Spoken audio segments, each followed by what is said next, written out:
الحمد لله وكفى وسلام على حبيبه المصطفى أما بعد فأعوذ بالله من الشيطان الرجيم بسم الله الرحمن الرحيم ومن أظلم ممن منع مساجد الله أن يذكر فيها اسمه وسعى في خرابها صدق الله مولانا العظیم۔ بارگاہ رسالت میں آپ صلی اللہ علیہ وسلم میں درود پاک کا ہدیہ پیش کریں۔ اللہم صلی علی سیدنا و مولانا محمد معدن الجود والکرم وآلہ واصحابہ الکرام وابنہ الکریم وبارک وسلم صلاة دائمة سرمدا ابدا۔ اللہ عز و جل قرآن عظیم میں ارشاد فرماتا ہے، اس سے بڑا ظالم کون جو اللہ کی مسجدوں میں اللہ کا ذکر کرنے سے روکتا ہے، وہ سب سے بڑا ظالم ہے۔ ومن اظلم ممن منع مساجد اللہ کی مسجدیں، اللہ کا گھر اس کے ذکر پاک کے لیے ہوتی ہیں، اس کی عبادت کے لیے ہوتی ہیں، اور جو اللہ تبارک و تعالیٰ کے ذکر سے اور اس کی عبادت سے روکے، اللہ قرآن میں فرماتا ہے وہ سب سے بڑا ظالم ہے۔ میرے عزیزو، تاریخ اگر دیکھتے ہیں ہم تو ہر زمانے میں معرکہ حق و باطل ہوتا رہا ہے۔ باطل طاقتیں ہمیشہ یہ چاہتی ہیں کہ اللہ کے ذکر کو روکیں، کیونکہ طاغوت شیطان جس کا ذکر قرآن میں ہے، وہ ہمیشہ سے یہ چاہتا رہا ہے کہ اللہ کا ذکر کرنے والوں کو روک دیا جائے، کیونکہ اس نے اللہ تبارک و تعالیٰ سے یہ وعدہ کیا، چیلنج کیا تھا، لَأَقْعُدَنَّ لَهُمْ صِرَاطَكَ الْمُسْتَقِيمِ، اے رب میں تیرے سیدھے راستے پر بیٹھ جاؤں گا، ثُمَّ لَآتِيَنَّهُمْ مِنْ بَيْنِ أَيْدِيهِمْ وَمِنْ خَلْفِهِمْ وَعَنْ أَيْمَانِهِمْ وَشِمَائِلِهِمْ، اور میں اس سیدھے راستے پر جو بھی گزرے گا اس کو کبھی سامنے سے آ کر بہکاؤں گا، کبھی پیچھے سے آ کر بہکاؤں گا، کبھی دائیں سے کبھی بائیں سے۔ اور اللہ تبارک و تعالیٰ سے شیطان مردود یہ کہتا ہے، وَلَا تَجِدُ أَكْثَرَهُمْ شَاكِرِينَ، تو تیرے بندوں میں شکر گزار بندے نہیں پائے گا۔ مطلب یہ ہے کہ ابلیس لعین مسلسل یہ کوشش میں ہے کہ اللہ تبارک و تعالیٰ کے بندوں کو اس کے ذکر سے دور کرے، اس کے شکر سے دور کرے۔ آج بھی وہ کیفیت ہم دیکھتے ہیں کہ سب سے زیادہ اللہ کے ذکر سے روکنے کے لیے جو شیطانی طاقتیں کوشش کر رہی ہیں، مگر میرے عزیزو، یہ تمہارا امتحان ہے، تمہارا امتحان ایسا کہ کبھی یہ مت سمجھنا کہ تم خالی ہو، کیونکہ قرآن پاک اللہ تبارک تعالیٰ 21ویں پارے میں فرماتا ہے، اَحَسِبَ النَّاسُ أَن يُتْرَكُوا أَن يَقُولُوا آمَنَّا وَهُمْ لَا يُفْتَنُونَ، کیا لوگ یہ گمان کر کے بیٹھے ہیں کہ وہ ایمان لے آئے تو ہم ان کو آزمائیں گے نہیں، یا ان کو چھوڑ دیا جائے گا؟ جو ایمان لایا ہوا بندہ ہے وہ آزمایا جائے گا۔ ایمان اگر تمہارے پاس ہے تو تمہیں امتحان سے بھی گزرنا ہی ہوگا۔ یہ ایمان کسی حلوہ پراٹھے کا نام نہیں ہے، کھا کر کے مست نیند سو جائے، پھر اسے اس دار فانی میں، اس دنیا میں امتحانات سے گزار کر کے اپنے ایمان کی کسوٹی کو دکھانا ہوگا۔ اسی لیے قرآن یہ بھی کہتا ہے کہ تمہیں کیسے کیسے آزمایا جائے گا، وَلَنَبْلُوَنَّكُمْ بِشَيْءٍ مِّنَ الْخَوْفِ وَالْجُوعِ وَنَقْصٍ مِّنَ الْأَمْوَالِ وَالْأَنفُسِ وَالثَّمَرَاتِ، ہم تمہیں آزمائیں گے کبھی بھوک سے، کھانے کی قلت سے، اور کبھی خوف سے، ڈر آئے گا تمہارے پاس، اور پھر اللہ تعالیٰ فرماتا ہے کبھی مال و دولت کی کمی سے، وَنَقْصٍ مِّنَ الْأَمْوَالِ وَالْأَنفُسِ، کبھی لوگوں کی جان چلی گئی ہو، کثرت سے تمہارے عزیز مر گئے، یہ بھی آزمائش ہے، اور پھلوں کی کمی۔ اللہ تعالیٰ فرماتا ہے یہ 5 چیزیں ہیں جو تمہاری زندگی میں آئیں گی اور تمہیں آزمایا جائے گا، اور ان کمیوں کے وقت تمہارا ایمان دیکھا جائے گا، تم کیا کہتے ہو۔ اور اللہ تعالیٰ فرماتا ہے جب کبھی تمہیں بھوک سے آزمایا جائے، خوف سے، ڈر سے آزمایا جائے، اور مال کی کمی سے آزمایا جائے، امتحان لیا جائے، تو اس وقت جو بندہ یہ کہتا ہے، اللہ فرماتا ہے انا للہ و انا الیہ راجعون۔ اللہ تعالیٰ فرماتا ہے ان لوگوں کو یہ بشارت ہے، ان صبر کرنے والوں کو یہ بشارت ہے کہ جب ان پر مصیبت آتی ہے تو وہ کہتے ہیں ہم اللہ ہی کے ہیں اور اللہ ہی کی طرف لوٹنے والے ہیں۔ یہ مصیبت کے وقت یہ جو 5 چیزوں سے آزمایا گیا ہے، ان آزمائش کے دور پر جو بندہ اللہ تبارک و تعالیٰ کی اس عطا پر راضی رہتا ہے وہ صبر کے ساتھ نکل گیا ہے۔ آج کے دور میں بھی میرے عزیزوں بے شمار جانیں ہمارے درمیان سے جا رہی ہیں۔ آپ کو اندازہ ہے موت اتنی عام ہو گئی ہے، اتنی عام ہو گئی ہے کہ اب لوگوں کو موت پر کوئی افسوس بھی نہیں ہوتا۔ ہر دن خبریں موت کی سرخیاں چھاپتی ہیں۔ 100-200 کی موت کوئی معنی نہیں رکھتی۔ آج فلسطین کے نہتے بچوں میں تقریباً 45,000 لوگ سال بھر میں مر گئے۔ 45,000 کوئی تعداد ہوتی ہے کہ نہیں ہوتی؟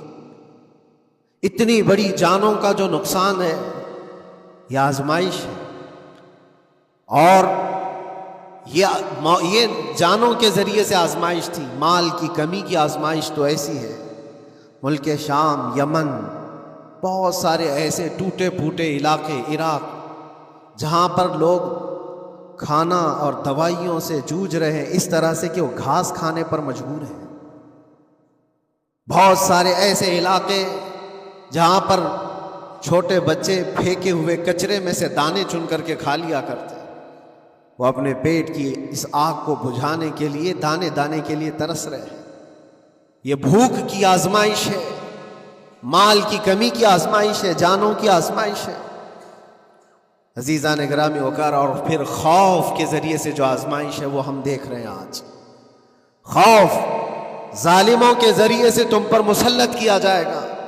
ہر آدمی ڈرا سہما ہوا، ہر آدمی اپنے اندر ایک ڈر لیے بیٹھا ہے کہ نکلوں گا تو کیا ہو جائے گا۔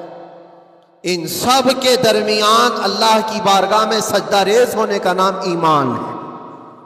سب حالات ہوں گے اس طرح سے، اور انہی حالات کے درمیان جو بندہ اپنا سر جھکاتا ہے مولا کریم کی بارگاہ میں وہ ایمان والا ہے۔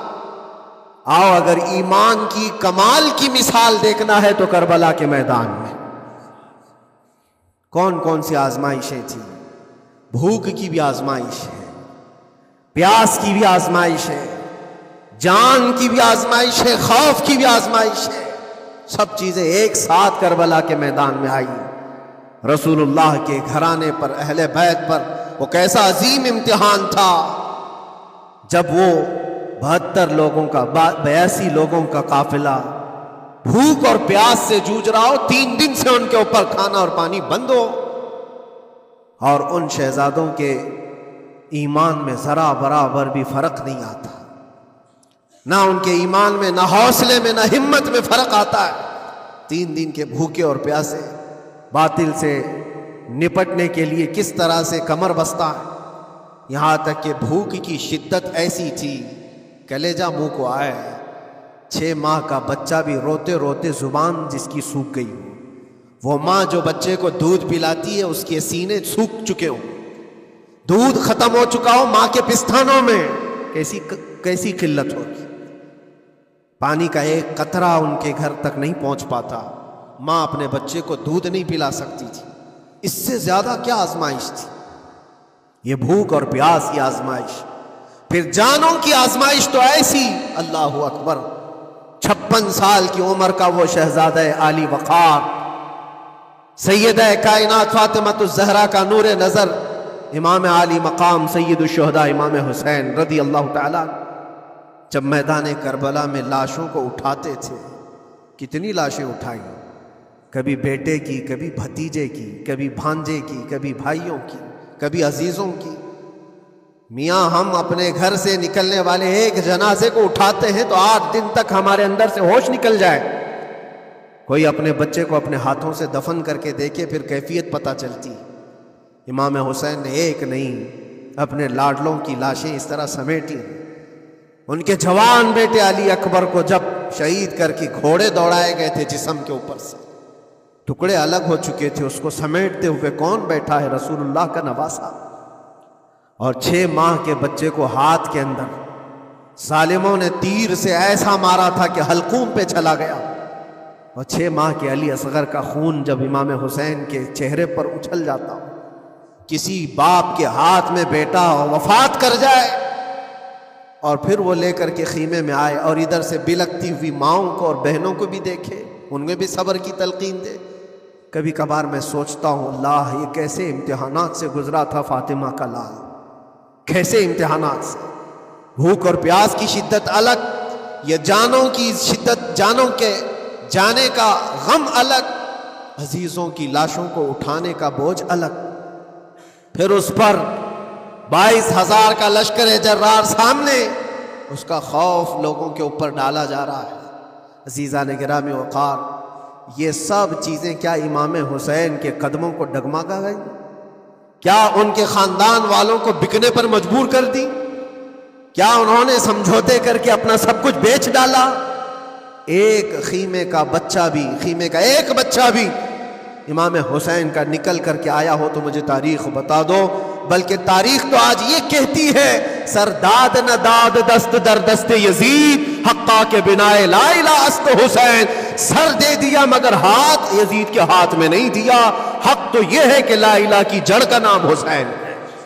آج وہ امتحان قیامت تک کی تمہارے ساتھ ہوتا رہے گا، قیامت تک تمہارے ساتھ یہ آزمائش ہوتی رہے گی، کبھی بھوک سے، کبھی ڈر سے، کبھی جانوں کے نقصان سے، لیکن پھر تمہیں دیکھا جائے گا تم بکتے کتنے ہو، نکلتے کتنے ہو، ہواؤں کے پجاری کتنے ہیں، خواہشات نفس کو ماننے والے کتنے ہیں، اپنے کمفرٹ زون میں جینے کے لیے ایمان کا سودا کرنے والے لوگ کتنے ہیں۔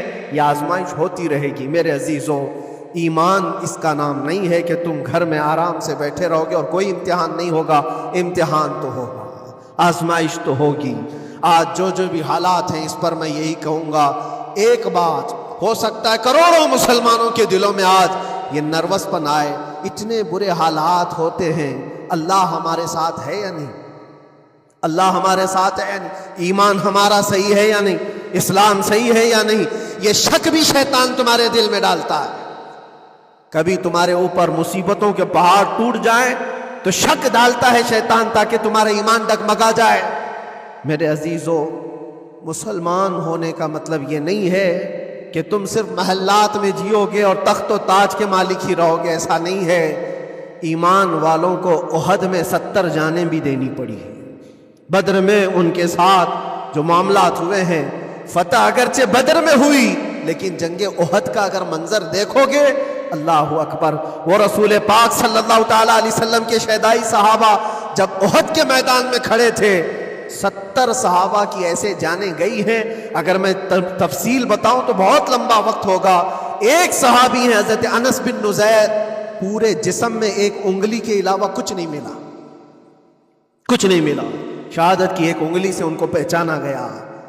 حضرت سعد بن ربیع، یہ ایسے صحابی ہیں جن کا پیٹ پورا پھاڑ دیا گیا تھا اور 12 نیزے مارے گئے تھے۔ وہ سید الشہداء امیر حمزہ بھی تو اسی احد کے میدان میں شہید ہوئے، جن کو بھالے سے مارا گیا اور چیر کر کے ان کا کلیجہ چبایا گیا تھا۔ عبداللہ بن جہش اسی میدان میں انتقال کیے ہیں، جن کے جسم کے 80 ٹکڑے کر دیے گئے تھے اور ہر ٹکڑے کا ہار بنا کر ظالموں نے پہنا تھا، ہار بنا لیا تھا جسم کے۔ یہ سارے منظر احد کے میدان میں ہوئے، اور کون سے ایمان والے؟ وہ رسول اللہ کی اقتداء میں نماز پڑھنے والے، حضور پاک کے چہرے انور کو دیکھنے والے۔ جب ان کے ساتھ یہ آزمائشیں ہو سکتی ہیں تو ہم کون سی گاجر مولی؟ ہمارے ساتھ بھی آزمائشیں ہوں گی، جس کا جیسا ایمان ہوگا ویسا وہ امتحان بھی دے گا، اسی امتحان سے وہ گزارا جائے گا۔ مگر میں آج کروڑوں مسلمانوں کے دلوں کے بارے میں یہ بات کہنا چاہتا ہوں کہ اگر نروس پن ہے کہ یہ حالات ایسے کیوں ہیں، حالات ہر زمانے میں ہوتے رہیں گے۔ ستیزہ کار رہا ہے ازل سے تا امروز، شرار ابو لہبی سے چراغ مصطفی، ہماری تاریخ ہے، یہ تاریخ ہے میرے عزیزو۔ اللہ تعالیٰ قرآن میں فرماتا ہے تِلْكَ الْأَيَّامُ نُدَاوِلُهَا بَيْنَ النَّاسِ، یہ دن ہیں جو ہم لوگوں کے درمیان پلٹتے رہتے ہیں، کبھی تم بادشاہ بنو گے، کبھی فقیر بن جاؤ گے، اور آج جو تخت پر ہیں ہو سکتا ہے وہ کل ڈگر ڈگر گھوم رہے ہو۔ آج جن کو طاقت کا نشہ ہے ہو سکتا ہے وہ بھیک مانگنے پر بھی مجبور ہو جائے۔ لیکن ایک بات یاد رکھنا، نروس پن اپنے دل میں آنے نہ پائے، ان حالات سے دیکھ کر کے گھبرا نہ جانا۔ ایمان تمہارا سچا ہے، اللہ کل بھی تمہارے ساتھ، آج بھی تمہارے ساتھ، بس تمہاری عبادت میں فرق آنے نہ پائے، تمہارے سجدوں میں کمی ہونے نہ پائے، تمہارے ایمان میں تزلزل آنے نہ پائے۔ اللہ ایک ہے تو ایک ہے، اللہ سچا ہے تو سچا ہے۔ میں نے اللہ کو نہیں دیکھا لیکن اللہ پر ایمان ضرور ہے۔ یہ یقین اور یہ عقیدہ تمہارا مضبوط رہے۔ ہاں ہمیں معلوم ہے، کچھ لوگ ہم سے یہ پوچھتے بھی ہیں، اللہ تبارک و تعالیٰ پوری کائنات کا مالک، جس نے ہر چیز پیدا کیا اور اس کی عبادت کرنے والے ہو آپ، لیکن پھر اسی اللہ رب العزت کی یہ مسجدیں کیوں ڈھائی گئیں؟ کیوں مسجدوں کو ختم کیا جا رہا ہے؟ اللہ کے ذکر کو روکنے کے لیے طاقتیں پوری مسجدوں کو ڈھانے کی کیوں بات کرتی؟ پھر اللہ کچھ کیوں نہیں فرماتا؟ میرے عزیزو، یہ کائنات ہے جس کو اللہ نے اسباب پر بنا کر بھیجا ہے اور تمہیں عمل کے لیے بھیجا گیا ہے۔ تمہارا عمل دیکھنا ہے، تم کتنے پابند ہو، تم کتنے اپنی حفاظت کرتے ہو، تمہارے ایمان کی، تمہاری عبادتوں کی، تمہاری مسجدوں کی۔ تم مسجدیں خالی کر کے گھوم رہے ہو، فجر کی نماز میں اپنے گھروں پر سوئے ہو، اور پھر اللہ کے گھروں کی حفاظت کی بات کر رہے ہو کہ مسجدیں ڈھائی جا رہی ہیں، مسجدوں پر آکرمن ہوتا ہے۔ یہ ساری باتیں کیوں؟ تم جب ان صفوں کو خالی کر دو گے، یہ مسجدیں چیخ چیخ کر پکارتی ہیں اللہ کی بارگاہ میں۔ پل بھر میں بنا لی، شب بھر میں بنا لی مسجد تو ایمان کی حرارت والوں نے۔ من اپنا پرانا پاپی تھا، بچپن سے نمازی بن نہ سکے۔ مسجدیں بڑی بڑی شاندار بنا لینا اور اس کو آباد نہ کرنا، یہ بھی تو ظلم ہے۔ آپ ان مسجدوں کی حفاظت کی جو بات کر رہے ہیں، ان مسجدوں کی حفاظت صرف کمیٹیاں بنانے سے نہیں ہوتی، نمازوں سے ہوتی ہے، اس کے اندر تلاوت قرآن سے ہوتی ہے۔ عزیزان گرامی، اور پھر یہ بات ان ظالموں کے لیے کہ اگر وہ ہاتھ لگا کر مسجدوں کو اٹھانا پھینکنا اس کو اپنی طاقت کا ذریعہ سمجھتے ہیں تو سمجھ لو تھوڑے دن کی بات۔ اگر اسی کا نام طاقت ہے کہ عبادت گاہوں کو مسمار کر کے طاقت کے تخت کو بٹھایا جائے، تو یاد رکھنا بڑھتے بڑھتے بڑھتے تمہارا نشہ کہیں تمہیں فرعون نہ بنا دے، اور اگر فرعون بن گئے تو انتظار کرو، اللہ تعالیٰ بڑے بڑے فرعونوں کو صرف پانی سے ہلاک کرتا ہے، بہت بڑے بڑے نمرودوں کو اللہ تعالیٰ مچھر سے ہلاک کرتا ہے۔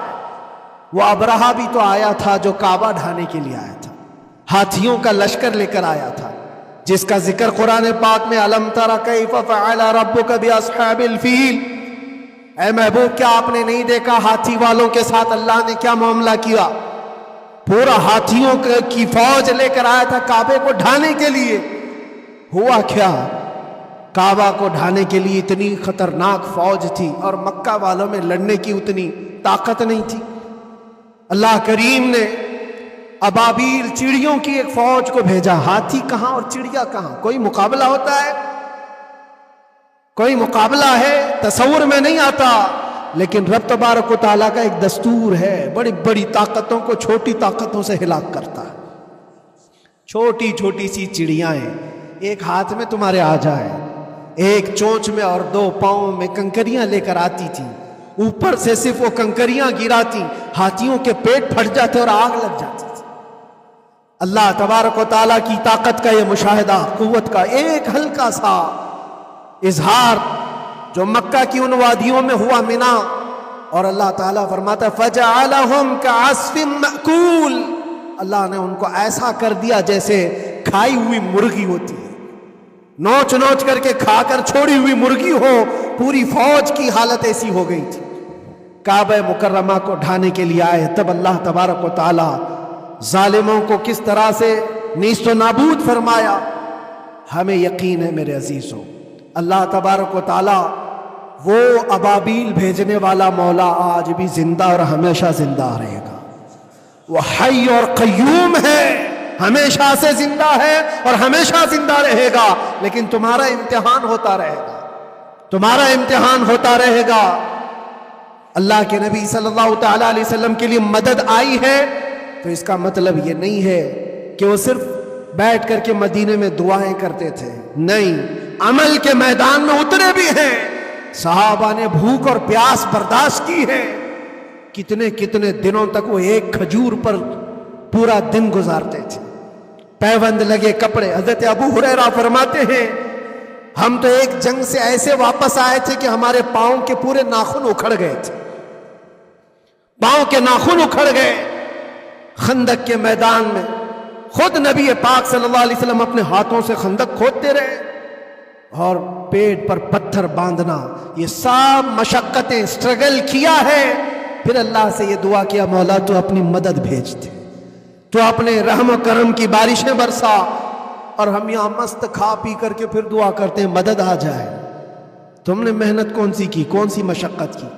میرے عزیزو، اگر محنت و مشقت میدان میں اتر کر کرنے کا موقع نہیں ہے تو عبادتیں تو کرو اپنی پوری، اپنی نمازیں تو کمپلیٹ کر لو اور اللہ کو راضی کرو. اپنے گناہوں سے اگر وہ غضبناک ہے تو توبہ کرو. اور جاتے جاتے یہ بات بھی میں عرض کروں گا کہ آج جن لوگوں کو ایسا لگتا ہے کہ یہ کھیل تماشا ہے، ایک بات یاد رکھنا، کسی مسجد کے ختم ہو جانے سے یا مومن کے کسی کے ہار جانے سے ایمان کبھی ہارتا نہیں ہے. ایمان ہمیشہ جیتتا ہے. تھوڑی دیر کی تکلیف تو مومن کو ہو سکتی ہے لیکن اس کے ساتھ ایمان ہے تو ہمیشہ سر بلند ہے. اس سے بڑی کوئی کامیابی کیا ہے؟ ہم نے دیکھا ہے کربلا کی تاریخ میں جیتا کون ہے؟ دنیا کی نظر میں، اس وقت کی میڈیا کی نظر میں، اس وقت کے جو کتے ہوں گے ان کی نظر میں یزید جیتا ہوگا. لیکن قیامت تک ہر مومن کہتا ہے بادشاہ است حسین، بادشاہ است حسین.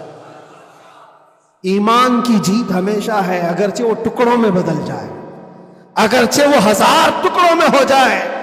آج بھی پھریرا لہرا رہا ہے تو حسین اعظم کا لہرا رہا ہے. اسی لیے یاد رکھو، صرف تخت پہ چڑھ کر بیٹھنے کا نام جیت نہیں ہے. ابھی الیکشن بھی گزرا، کچھ لوگ نروس ہوں گے کہ ہم ہار گئے. اگر وہ ایمان والے ہیں، سچے ایمان والے ہیں تو انہیں یاد رکھنا چاہیے جیت اور ہار صرف تخت حاصل کرنے کا نام نہیں ہے، دلوں پر حکومت کرنے کا نام جیت ہے. اور آج 800 سال گزر گئے، ہند الولی سلطان الاولیاء غریب نواز کی حکومت ہم سب پر قائم ہے. کس بات کی حکومت ہے یہ دلوں کی حکومت ہے. اور وہاں جو ہاتھ لگانے کی کوشش کر رہا ہے وہ اپنے ہاتھوں کو بچا لے، آگ تمہارا انتظار کر رہی ہے، آگ تمہارا انتظار کر رہی ہے. اس لیے کہ اللہ فرماتا من عادی لی ولیا فقد آذنتہ بالحرب، جس نے میرے ولی سے دشمنی کی میں اس کو اپنے ساتھ جنگ کا اعلان کرتا ہوں. اور اب تعالیٰ سے جنگ کرنے کے لیے تیار ہو؟ اللہ کے ولی سے مقابلہ کرنا چاہتے ہو؟ اللہ کے ولی کو چھونا چاہتے ہو؟ رب تعالیٰ فرماتا ہے جو اللہ کے ولی سے دشمنی کرتا ہے اسے میں اپنے ساتھ جنگ کا اعلان کرتا ہوں. ہے کسی کی ہمت و طاقت اللہ سے جنگ کرنے کی؟ تو جو یہ چاہتے ہیں کیڑے مکڑوں کی موت مرو گے، اس سے بھی خطرناک ذلیل ہو کر مر جاؤ گے. اجمیر معلیٰ یہ صرف اور صرف ایک دھرتی کا نام نہیں ہے، اللہ کے ولی کی آباد کی ہوئی مقدس زمین ہے. اور ہم سنیوں کی آستھا ایسے ہے، امام اہل سنت فاضل بریلوی اعلیٰ حضرت فرماتے ہیں دنیا بھر میں جہاں دعائیں قبول ہوتی ہیں ان جگہوں میں سے ایک جگہ کا نام اجمیر معلیٰ ہے، جہاں اللہ تعالیٰ دعائیں قبول فرماتا ہے. ہم اپنی آستھا ہی نہیں رکھتے میرے عزیزو، اپنی جان بھی حاضر ہے غریب نواز کے قدموں کے لیے. اس لیے میں کہنا چاہتا ہوں سرکار غریب نواز رضی اللہ تعالیٰ عنہ کے رکشک، یہ لوگ اگر یہ سمجھتے ہیں کہ مسلمان بکھر گئے ہیں، ٹوٹے ہیں، بکھرے ہیں، ان کے پاس کوئی طاقت نہیں، کوئی سیاست نہیں اور ہم جس کو چاہیں آکرمن کر کے ختم کر دیں، ہو سکتا ہے ہم سب کو مار ڈالو تمہاری طاقت کے ذریعے، لیکن وہ غریب نواز ہے. اپنے باپ داداؤں کی تاریخ یاد رکھنا، پوچھنا، جو غریب نواز کو اٹھانے کی کوشش کیا اٹھ گئے اور وہ دھرتی پہ آج بھی آباد ہے. انشاءاللہ قیامت تک اجمیر معلیٰ چمکتا رہے گا. سرکار غریب نواز رضی اللہ تعالیٰ عنہ کے آستانے سے جو فیض بٹتا ہے، اپنے اور غیر سب وہاں سے فائدہ اٹھاتے ہیں، سب لوگوں کو برابر فائدہ اٹھایا جاتا ہے۔ اسی لیے میرے عزیزوں، یہ آزمائشوں کے دور میں میری صرف ایک ہی گزارش ہے، اپنا ایمان مضبوط کرو، اپنا ایمان مضبوط کرو۔ جیسی بھی مصیبتیں آئیں، طاقتیں آئیں، تمہارا سجدے سے سر دور نہ ہونے پائے، اللہ سے غفلت ہونے نہ پائے، تمہارے ذکر و اذکار میں کمی ہونے نہ پائے، مسجدوں سے دور بھاگنے کی کوشش نہ کرو، واپس آ جاؤ، اللہ کی رحمت قریب ہے۔ قرآن میں اللہ فرماتا ہے الا ان نصر اللہ قریب، آگاہ ہو جاؤ، بے شک اللہ کی مدد بہت قریب ہے۔ وآخر دعوانا الحمدللہ۔